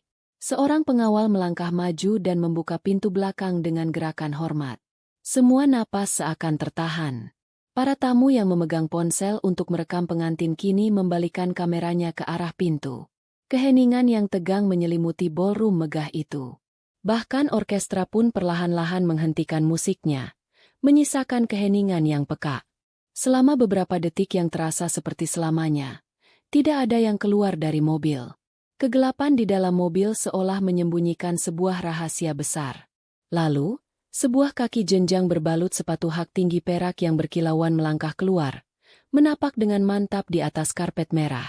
Kemudian, sesosok wanita muncul dari dalam mobil. Ia mengenakan gaun berwarna biru safir yang pekat. Dalam cahaya keemasan ballroom, warna gaun itu terlihat begitu dalam dan elegan, menyerap semua cahaya namun tetap memancarkan pesonanya sendiri. Rambutnya disanggul rapi, memperlihatkan lehernya yang dihiasi seuntai kalung berlian yang menangkap setiap kilau cahaya dan memantulkannya menjadi ribuan percikan api kecil. Wajahnya tenang, ekspresinya datar, namun matanya memancarkan ketajaman yang bisa menembus apapun. Ia tidak tampak terintimidasi oleh puluhan pasang mata yang menatapnya. Sebaliknya, ia terlihat begitu nyaman, seolah seluruh dunia adalah panggungnya. "Wanita itu adalah aku, Nania." Bisikan-bisikan syok mulai terdengar. Itu Nania, kan? Mantan istrinya Bima. Tidak mungkin. Apa yang terjadi padanya? Lihat penampilannya dan pengawal itu. Di atas pelaminan, senyum Ibu Ratih membeku di wajahnya. Matanya yang tadi berbinar penuh kebanggaan kini terbelalak lebar, penuh ketidakpercayaan. Tangannya tanpa sadar mencengkeram kain kebayanya. Warna di wajahnya perlahan memudar, digantikan oleh pucat pasi. Sinta, sang ratu malam itu, merasakan panggungnya direbut dalam sekejap. Senyum kemenangannya lenyap, digantikan oleh ekspresi bingung yang dengan cepat berubah menjadi amarah dan kecemburuan yang tak bisa disembunyikan. Ia menatapku dengan mata menyipit. Wanita di depannya ini bukanlah wanita lemah yang pernah ia hina. Ini adalah saingan yang bahkan tidak pernah ia bayangkan. Ia meremas lengan Bima dengan keras. Kukunya menancap di balik kain beskap mahal itu. Dan Bima reaksinya adalah yang paling dramatis. Ia membeku di singgasananya. Matanya terpaku padaku. Rahangnya terkatup rapat. Dan tangannya yang memegang gelas sampahnya sedikit gemetar. Baginya, aku seperti hantu. Hantu dari masa lalu yang seharusnya sudah terkubur dalam-dalam. Tapi hantu ini tidak menyeramkan. Hantu ini justru tampil begitu nyata, begitu hidup, dan begitu memesona. Di matanya, aku bisa melihat badai emosi, syok, penyesalan, kebingungan, dan mungkin sejumput kekaguman yang tak ingin ia akui. Dalam sekejap, ia melihat semua yang telah ia buang. Bukan hanya seorang istri, tapi sebuah potensi yang kini telah mekar menjadi sesuatu yang jauh di luar jangkauannya. Aku mengambil napas pelan, lalu mulai melangkah maju. Aku berjalan melewati koridor manusia yang dibentuk oleh para pengawalku. Setiap langkahku terasa mantap di atas lantai marmer yang dingin. Aku tidak melihat ke kiri atau ke kanan. Mataku lurus menatap ke depan, ke arah pelaminan, ke arah 3 orang yang menjadi pusat dari pertunjukan ini. Seluruh ballroom hening. Semua mata tertuju padaku. Pengantin di atas pelaminan yang megah itu seolah menjadi pajangan latar belakang. Sang ratu yang sesungguhnya telah tiba untuk mengambil kembali apa yang pernah menjadi miliknya. Bukan suaminya, bukan hartanya, tapi harga dirinya. Dan malam ini, aku akan mengambilnya kembali dengan bunga yang paling tinggi. Setiap langkahku di atas lantai marmer yang dingin terasa seperti sebuah ketukan palu hakim. Denting hak sepatuku menjadi satu-satunya suara di dalam ballroom yang tadinya riuh. Gaungnya seolah mengumumkan sebuah putusan yang tak terhindarkan. Para tamu, yang berdiri membeku di tempat mereka, membuka jalan untukku seakan aku adalah seorang ratu yang sedang berjalan menuju singgasananya. Aku tidak perlu meminta. Mereka memberikannya secara sukarela. Tatapan mereka bercampur aduk antara rasa kaget, ingin tahu, dan sedikit kekaguman. Aku bisa merasakannya, tapi aku tidak menanggapinya. Mataku terkunci lurus ke depan. Tujuanku hanya satu, pelaminan itu. Panggung sandiwara yang mereka bangun dengan susah payah. Semakin dekat aku melangkah, semakin jelas aku bisa melihat detail ekspresi mereka. Kepanikan yang coba ditutupi dengan topeng amarah. Keangkuhan yang retak seperti porselen yang baru saja dihantam batu. Ibu Ratih adalah orang pertama yang bereaksi. Naluri keibuannya yang posesif dan harga dirinya yang setinggi langit mengambil alih.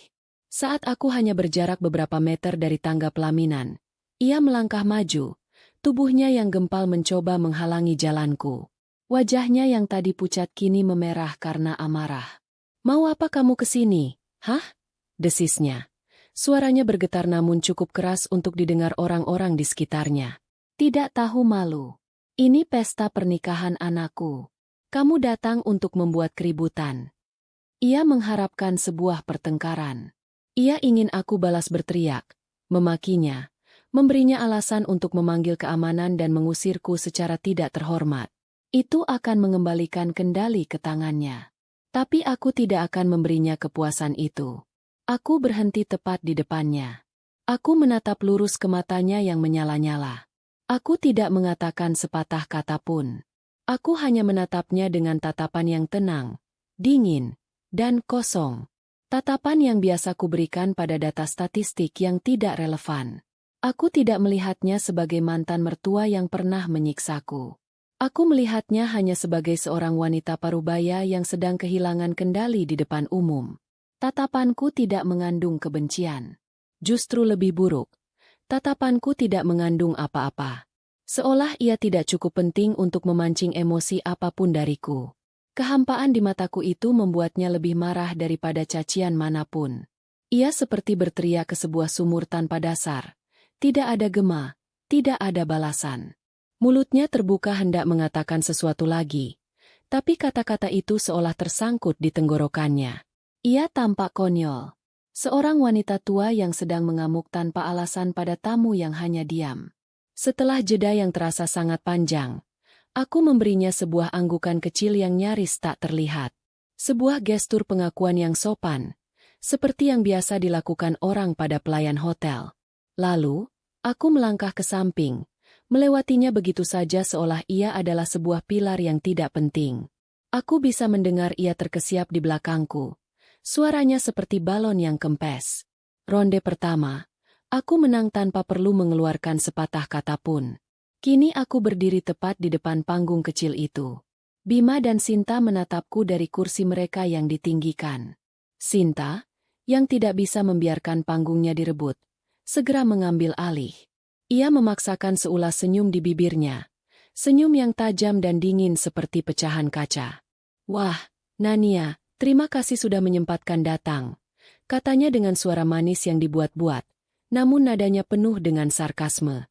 "Kami tidak menyangka kamu akan punya waktu di tengah kesibukanmu. Menjadi apapun dirimu sekarang." Ia mencoba merendahkanku, menyindir bahwa kesuksesanku tidak jelas. Ia ingin memancingku untuk menyombongkan diri, yang nantinya bisa ia gunakan untuk menyerangku kembali. Sekali lagi, aku tidak masuk ke dalam perangkapnya. Aku menatapnya. Benar-benar menatapnya. Dari ujung mahkotanya yang berkilauan hingga gaunnya yang mewah. Aku menatapnya bukan dengan tatapan iri seorang wanita yang kalah, tapi dengan tatapan seorang analis yang sedang menilai sebuah aset. Aku memindai penampilannya, senyum palsunya, dan kepanikan di matanya. Lalu, tatapanku beralih ke Bima yang duduk membeku di sampingnya. Aku melihat mereka berdua, sang pasangan yang katanya sempurna. Dan di sanalah aku menyadarinya. Aku tidak merasakan apa-apa. Tidak ada lagi rasa cemburu. Tidak ada lagi rasa sakit. Yang ada hanya kehampaan. Mereka tidak lebih dari dua orang asing bagiku sekarang. Orang-orang dari masa lalu yang tidak lagi memiliki kekuatan untuk menyakitiku. Kesadaran itu memberiku kebebasan yang mutlak. Akhirnya, aku membuka mulutku. Suaraku terdengar jelas dan tenang di tengah keheningan ballroom. "Selamat atas pernikahan kalian." Hanya itu. 5 kata. Diucapkan dengan nada yang sopan, formal, dan tidak personal.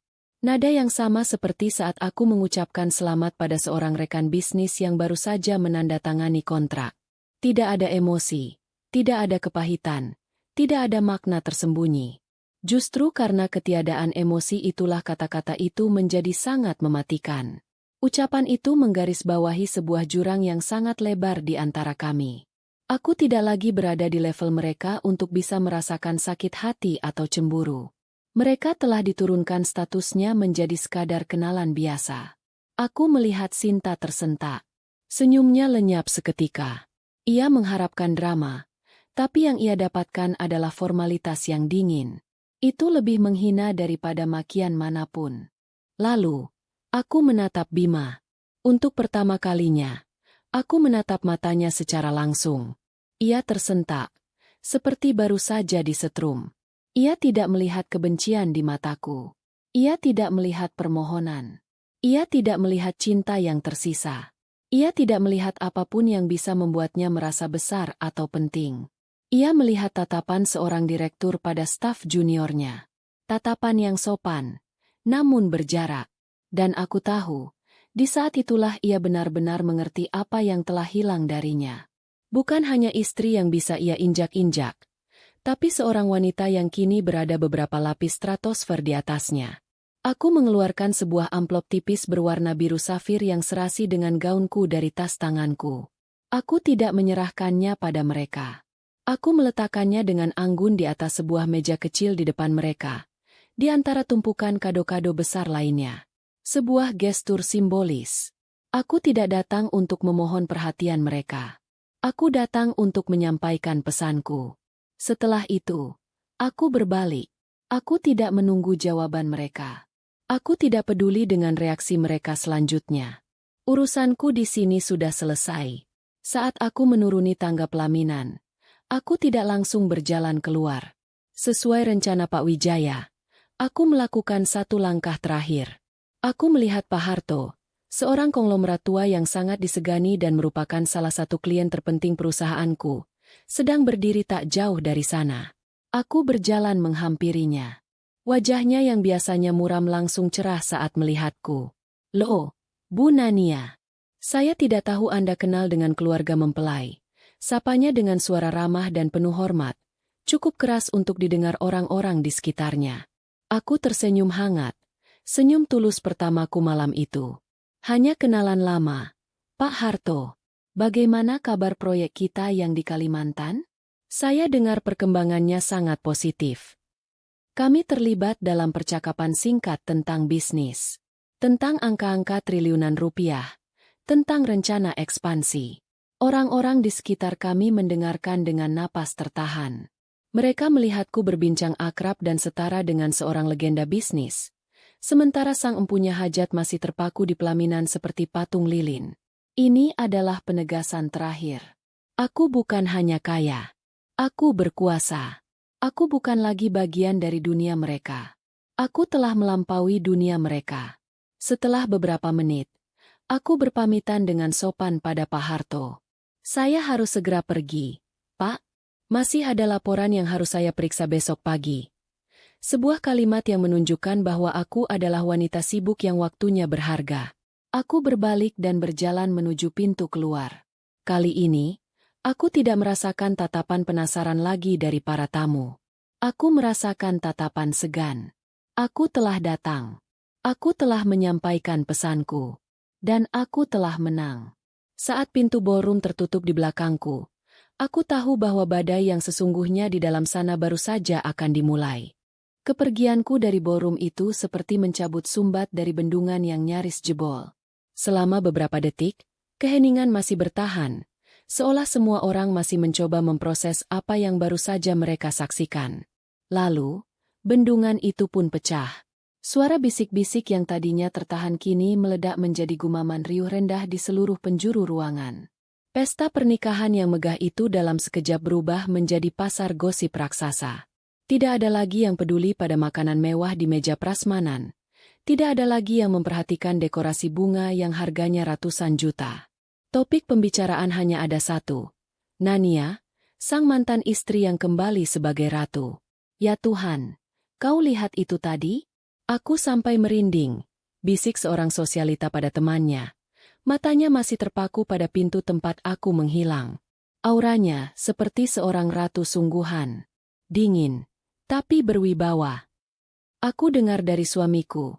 Dia sekarang direktur di Wijaya Consultants. Salah satu orang kepercayaan Pak Wijaya langsung. Sahut temannya. Gajinya mungkin lebih besar dari keuntungan perusahaan keluarga Bima setahun. Di sudut lain, sekelompok pengusaha sedang menganalisis dari sudut pandang yang berbeda. "Bima benar-benar melakukan kesalahan terbesar dalam hidupnya," kata salah seorang dari mereka sambil menggelengkan kepala. "Melepas wanita sekaliber itu demi pengantin yang sekarang. Sinta memang dari keluarga kaya, tapi kekayaan mereka warisan. Nania, dia membangunnya sendiri. Itu level yang berbeda." Justru itu, timpal yang lain. Aku dengar-dengar, bisnis properti keluarga Bima sedang goyang sejak pandemi. Pernikahan ini sepertinya lebih seperti merger bisnis, untuk menopang citra dan keuangan mereka. Tapi setelah kejadian malam ini, citra mereka justru hancur lebur.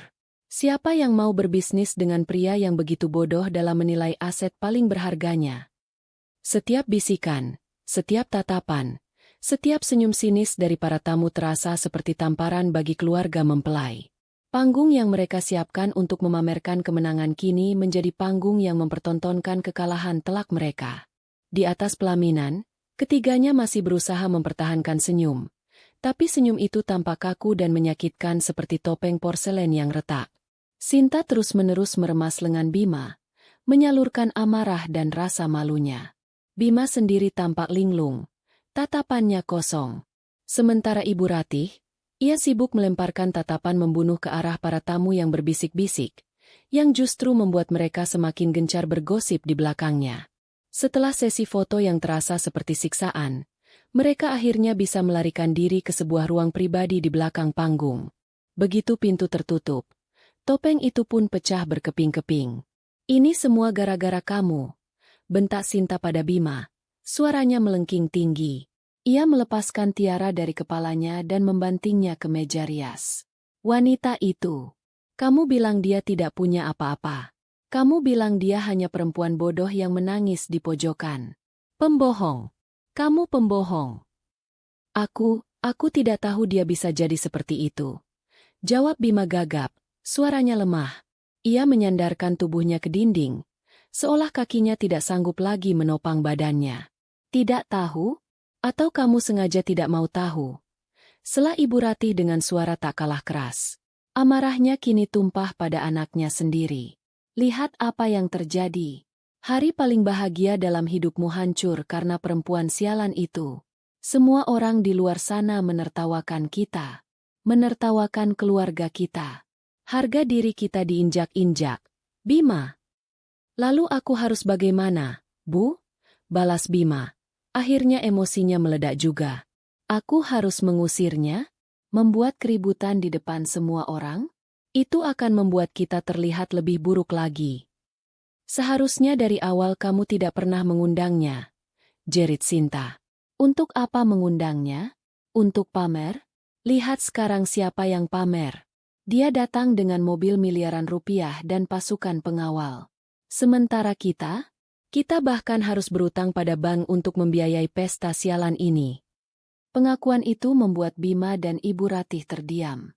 Itu adalah kebenaran pahit yang mereka coba sembunyikan. Pernikahan mewah ini memang dibiayai sebagian besar dari pinjaman bank. Sebuah pertaruhan besar untuk menaikkan kembali citra keluarga mereka yang sedang meredup. Dan kini, pertaruhan itu gagal total. Pertengkaran mereka semakin menjadi-jadi. Saling menyalahkan. Saling mengungkit masa lalu. Sinta menyalahkan Bima yang tidak jujur. Bima menyalahkan ibunya yang sejak awal selalu membanding-bandingkan Nania dengan Sinta. Dan Ibu Ratih menyalahkan takdir. Tidak ada lagi cinta atau kebahagiaan di ruangan itu. Yang ada hanya penyesalan, amarah, dan ketakutan akan masa depan. Pernikahan yang baru berumur beberapa jam itu sudah terasa seperti neraka.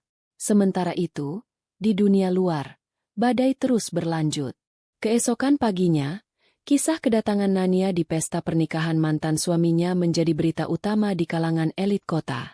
Foto-foto dan video buram yang diambil oleh para tamu menyebar cepat melalui grup-grup WhatsApp. Semua orang membicarakannya. Nania menjadi legenda dalam semalam. Sang mantan yang kembali sebagai ratu. Di kantornya, Bima merasakan dampaknya secara langsung. Beberapa investor yang tadinya sudah hampir sepakat untuk mendanai proyek barunya tiba-tiba meminta waktu untuk mempertimbangkan kembali. Rekan-rekan bisnisnya menyapanya dengan senyum aneh yang penuh makna. Ia menjadi bahan tertawaan.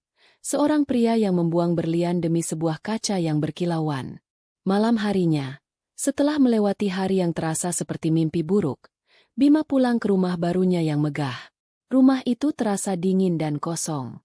Sinta mengurung diri di kamar, menolak untuk berbicara dengannya.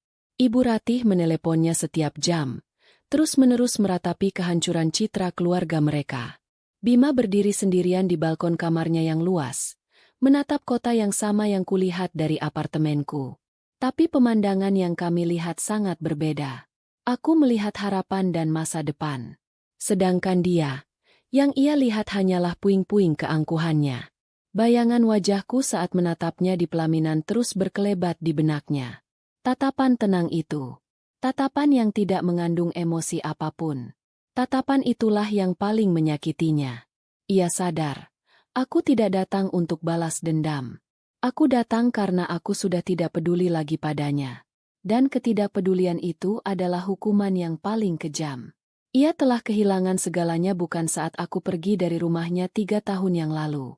Ia kehilangan segalanya pada malam pernikahannya sendiri, Saat ia menyadari bahwa wanita yang pernah ia buang kini terbang begitu tinggi hingga bayangannya pun tak mampu ia jangkau lagi. Pesta telah usai, dan yang tersisa hanyalah badai penyesalan yang tak akan pernah reda. Beberapa minggu setelah malam pernikahan itu, hidupku kembali ke ritme yang tenang dan produktif. Guncangan emosional dari pertemuanku dengan masa lalu mereda lebih cepat dari yang kuduga. Ternyata, menghadapi hantu-hantu itu secara langsung memang cara terbaik untuk mengusir mereka selamanya. Aku tidak lagi terbangun di tengah malam dengan bayangan pengkhianatan. Aku tidak lagi merasakan sengatan amarah saat mengingat kata-kata hinaan mereka. Yang tersisa hanyalah kekosongan. Sebuah halaman buku yang telah ditutup dan diarsipkan dengan rapi di rak paling berdebu dalam perpustakaan mentalku. Aku sibuk. Sangat sibuk. Proyek baru berdatangan, menuntut semua fokus dan energiku. Aku memimpin timku dalam sebuah tender besar melawan perusahaan konsultan asing dan kami berhasil memenangkannya. Kemenangan itu dirayakan dengan makan malam sederhana namun hangat oleh Pak Wijaya, yang menatapku dengan tatapan bangga yang terasa lebih berharga daripada bonus finansial manapun. Inilah duniaku sekarang. Dunia yang kubangun dengan keringat dan otakku sendiri. Di tengah kesibukan itulah gangguan pertama dari masa lalu datang. Sebuah pesan WhatsApp dari nomor yang tidak kukenal. Namun foto profilnya membuat jantungku sedikit berdebar. Foto Bima. Hai Nania. Apa kabar? Sebuah pesan yang begitu singkat, begitu biasa, namun terasa sangat tidak pada tempatnya. Aku menatap pesan itu selama beberapa detik. Aku bisa merasakan usahanya untuk terdengar santai. Seolah kami adalah teman lama yang kebetulan bertemu. Aku tidak merasakan apa-apa.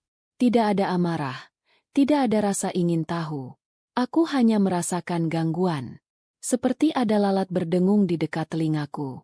Tanpa pikir panjang, aku mengarsipkan obrolan itu tanpa membalasnya. Tapi Bima ternyata lebih gigih dari yang kuduga. 2 hari kemudian, pesan lain masuk. Kali ini lebih panjang. Nania. Aku tahu kamu mungkin marah padaku. Aku hanya ingin bilang, aku minta maaf. Setiap hari aku memikirkan kesalahanku. Aku merindukanmu. Aku tertawa kecil saat membacanya. Tawa sinis yang tanpa suara. Dia merindukanku? Atau dia merindukan citra kesuksesan yang ia lihat malam itu? Penyesalannya terasa begitu murah dan penuh agenda. Lagi-lagi, aku mengabaikannya. Namun, ia tidak berhenti. Pesan-pesan berikutnya mulai datang silih berganti. Beberapa berisi kenangan-kenangan lama yang ia coba romantisasi. Ingat saat kita pertama kali makan sate di pinggir jalan? Malam itu hujan, dan kamu tertawa begitu lepas. Ia lupa bahwa setelahnya, ia mengeluh selama seminggu karena mobilnya kecipratan lumpur. Ia mengirim foto-foto lama kami, mencoba memancing reaksiku. Saat pesan-pesannya tidak berbalas, ia mulai menelepon. Aku menolak setiap panggilannya. Aku mulai merasa terganggu. Ia seperti hantu yang menolak untuk pergi. Aku akhirnya memblokir nomornya. Aku pikir itu akan menjadi akhir dari segalanya. Ternyata aku salah. Suatu sore, seminggu kemudian, aku baru saja menyelesaikan rapat terakhirku hari itu. Aku merasa lelah namun puas. Aku berjalan keluar dari ruang rapat bersama Pak Wijaya. Kami sedang mendiskusikan rencana liburan akhir tahun perusahaan dengan santai. Tawa kecil kami terdengar di koridor yang mulai sepi. Saat kami tiba di lobi utama gedung kantor yang megah, langkahku terhenti. Di sana, berdiri di dekat pintu kaca, sesosok pria yang tampak familiar. Ia terlihat kacau. Setelan jasnya yang dulu selalu licin kini tampak sedikit kusut.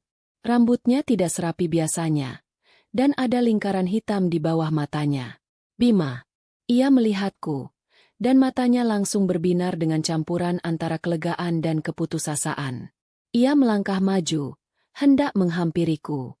Pak Wijaya, yang langsung merasakan ketegangan di udara, secara refleks berdiri sedikit lebih di depanku, menciptakan sebuah perisai tak terlihat. Nania. Panggil Bima. Suaranya serak. Aku harus bicara denganmu. Para resepsionis dan beberapa karyawan yang tersisa di lobi menatap kami dengan penuh rasa ingin tahu. Aku tidak ingin membuat keributan di sini. Ini bukan tempat yang tepat, Bima. Kataku dingin. Kalau begitu di mana? Kamu memblokir nomorku. Kamu tidak membalas pesanku. Aku tidak punya pilihan lain, desaknya. Pak Wijaya menatapku, seolah bertanya apa yang harus dilakukan. Aku memberinya anggukan kecil, sinyal bahwa aku akan menanganinya. Beri kami waktu 5 menit, kataku pada Pak Wijaya. Lalu aku menatap Bima. Di luar. Kami berjalan keluar dari lobi, berdiri di taman kecil di depan gedung. Udara sore itu sejuk, tapi suasana di antara kami terasa panas dan menyesakan. Bima menatapku dengan tatapan yang sulit diartikan. Ada penyesalan, tapi juga ada keserakahan. Aku benar-benar minta maaf, Nan. Mulainya lagi. Aku bodoh. Aku buta. Aku melepaskan hal terbaik yang pernah kumiliki. Aku seharusnya tidak pernah mendengarkan ibu. Aku. Cukup, Bima. Potongku. Suaraku tenang, tapi tajam seperti baja. Aku tidak butuh permintaan maafmu. Tapi aku tulus. Aku melihatmu malam itu. Kamu luar biasa. Aku sadar. Aku telah membuat kesalahan terbesar dalam hidupku. Sinta, dia bukan sepertimu. Pernikahan kami hancur. Lalu, apa hubungannya denganku? Tanyaku langsung. Masalah dalam pernikahanmu adalah urusanmu, bukan urusanku. Ia tampak frustrasi karena aku tidak menunjukkan simpati sedikitpun. Nania, kumohon beri aku satu kesempatan lagi. Kita bisa memulai semuanya dari awal. Aku sudah berubah. Aku janji akan membahagiakanmu. Bayangkan, dengan kesuksesanmu dan pengalamanku, kita bisa menjadi pasangan yang tak terkalahkan. Dan di sanalah ia menunjukkannya. Kartu as di tangannya. Kesuksesanmu dan pengalamanku. Kalimat itu membuka semua tabir kepura-puraannya. Aku menatapnya. Dan untuk pertama kalinya sejak malam pernikahan itu, aku merasakan emosi. Bukan amarah, bukan sakit hati, tapi rasa jijik yang mendalam. Jadi itu tujuanmu, kataku pelan. Ini bukan tentang aku. Ini bukan tentang penyesalan. Ini tentang bisnisku, tentang statusku, tentang uangku. Kamu tidak datang ke sini karena kamu merindukanku, Bima. Kamu datang ke sini karena perusahaanmu diambang kehancuran dan kamu melihatku sebagai skoci penyelamat. Wajahnya memucat. Aku telah menembak tepat di jantung motifnya. Kamu tidak pernah berubah, lanjutku. Suaraku masih tetap tenang namun setiap katanya menghunjam. Dulu, kamu melihatku sebagai pembantu gratis yang bisa kamu hina sesuka hati. Sekarang, kamu melihatku sebagai mesin ATM dan tiket untuk kembali ke puncak. Kamu tidak pernah sekalipun melihatku sebagai Nania. Sebagai manusia yang punya perasaan dan impian. Bagimu, aku selalu hanya sebuah objek yang bisa dimanfaatkan. Ia mencoba menyela. Bukan begitu, Nan, kamu salah paham. Tidak ada yang salah paham, tegasku. Dengar, Bima, dan dengarkan baik-baik, karena aku hanya akan mengatakannya sekali ini. Bab tentang kita sudah selesai. Sudah kututup, kukunci, dan kuncinya sudah kubuang ke dasar samudra. Penyesalanmu datang 3 tahun terlambat. Dan sejujurnya, itu tidak ada nilainya sama sekali bagiku sekarang. Aku berbalik, hendak meninggalkannya. Tapi ia meraih lenganku dengan putus asa. Nania, kumohon jangan pergi.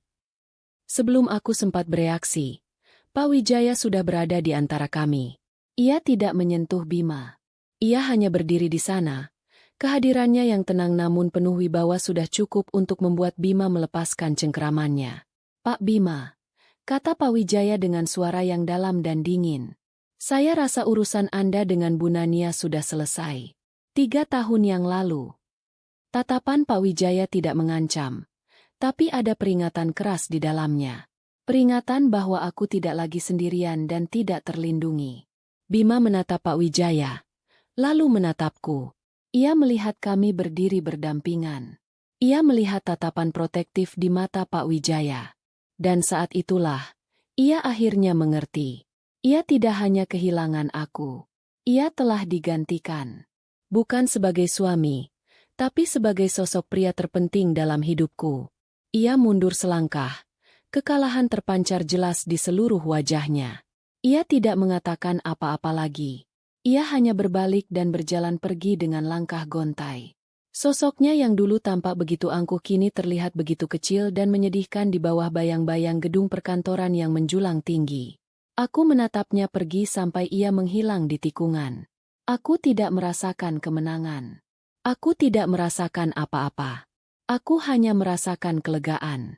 Seolah baru saja berhasil mencabut sebatang duri terakhir yang tertancap di hatiku. "Kamu tidak apa-apa?" tanya Pak Wijaya lembut di sisiku. Aku menoleh padanya dan tersenyum. Senyum yang tulus dan lega. "Saya baik-baik saja, Pak. Lebih dari sekadar baik-baik saja." Ia membalas senyumku. "Ayo, saya antar kamu pulang. Hari ini cukup panjang untukmu." Saat kami berjalan menuju mobilnya, aku tidak menoleh ke belakang lagi. Masa lalu telah benar-benar menjadi masa lalu. Di depanku, ada masa depan yang cerah. Dan ada seorang pria baik di sisiku yang menghargaiku apa adanya. Penyesalan Bima mungkin terlambat. Tapi kedatangannya justru menjadi hadiah terakhir untukku. Ia memberiku kesempatan untuk mengucapkan secara langsung semua hal yang dulu hanya bisa kupendam dalam hati. Dan dengan itu, aku benar-benar bebas. 1 tahun berlalu sejak konfrontasi terakhirku dengan Bima. 1 tahun yang terasa seperti sebuah fajar yang panjang dan indah setelah malam yang kelam. Hidupku mengalir dengan ritme yang baru, ritme yang penuh dengan kedamaian, pencapaian, dan kebahagiaan yang tulus. Di Wijaya Consultants, aku tidak lagi hanya menjabat sebagai direktur strategi. Pak Wijaya memberiku kepercayaan penuh untuk memimpin sebuah anak perusahaan baru yang fokus pada investasi startup teknologi. Ini adalah impianku.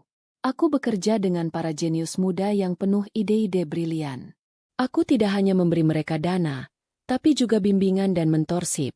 Sesuatu yang sangat kuhargai karena aku pernah merasakannya sendiri. Setiap hari adalah tantangan baru, tapi tantangan yang membuatku bersemangat saat bangun di pagi hari. Aku menemukan gairah sejatiku, membangun sesuatu dari nol. Suatu sore, seorang staf intern muda yang cerdas namun pemalu datang ke ruanganku dengan ragu. Ia baru saja membuat kesalahan kecil dalam sebuah laporan. Ia tampak sangat ketakutan. Mungkin mengira aku akan memarahinya habis-habisan. Aku menatapnya, dan aku melihat bayangan diriku yang dulu. Diriku yang selalu takut membuat kesalahan di hadapan Ibu Ratih. Aku tersenyum dan memintanya duduk. "Semua orang membuat kesalahan," kataku lembut. Yang membedakan seorang profesional adalah bagaimana ia belajar dari kesalahan itu dan memastikan tidak terulang lagi.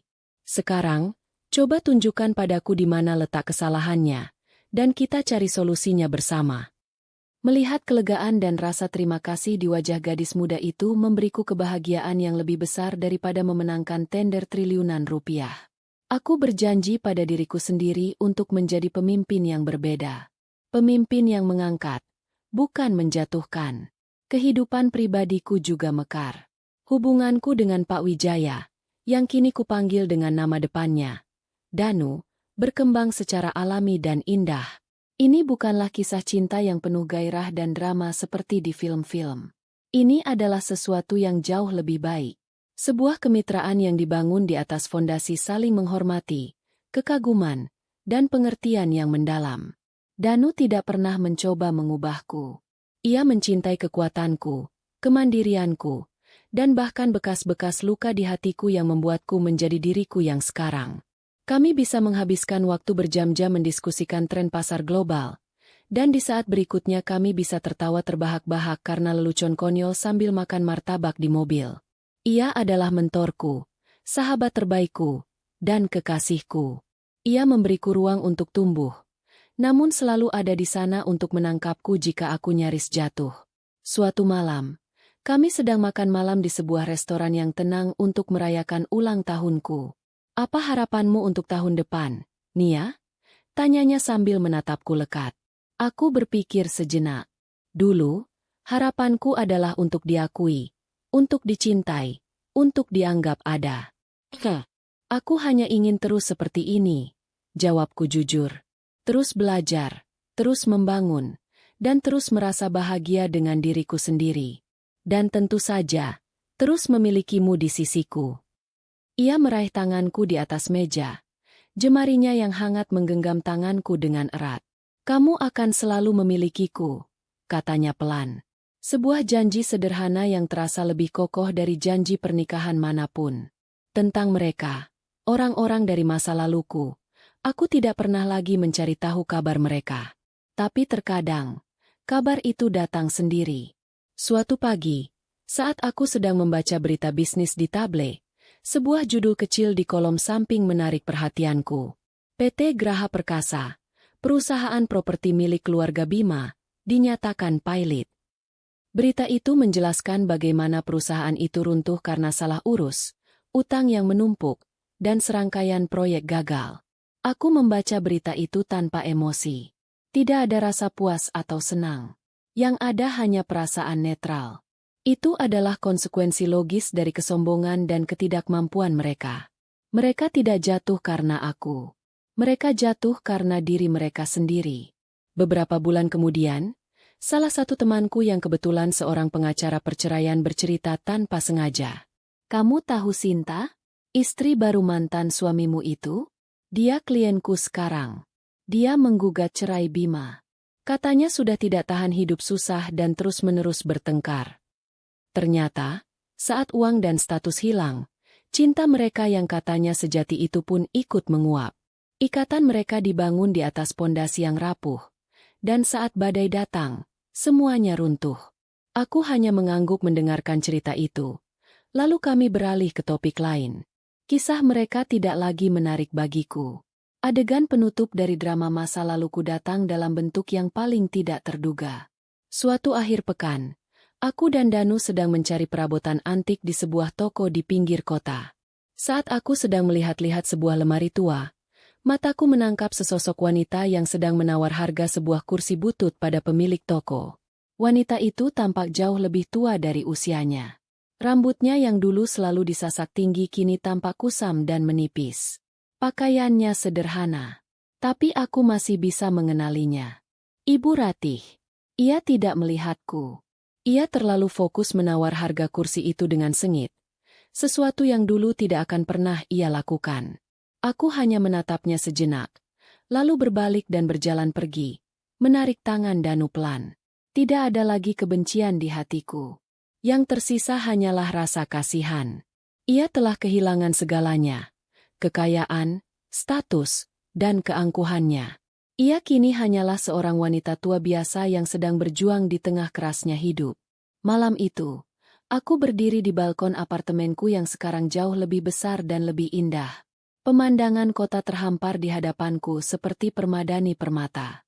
Danu datang dari belakang dan memelukku dengan lembut. Dagunya bersandar di bahuku. Sedang memikirkan apa? Bisiknya. Hanya bersyukur. Jawabku. Bersyukur atas semua yang terjadi. Yang baik.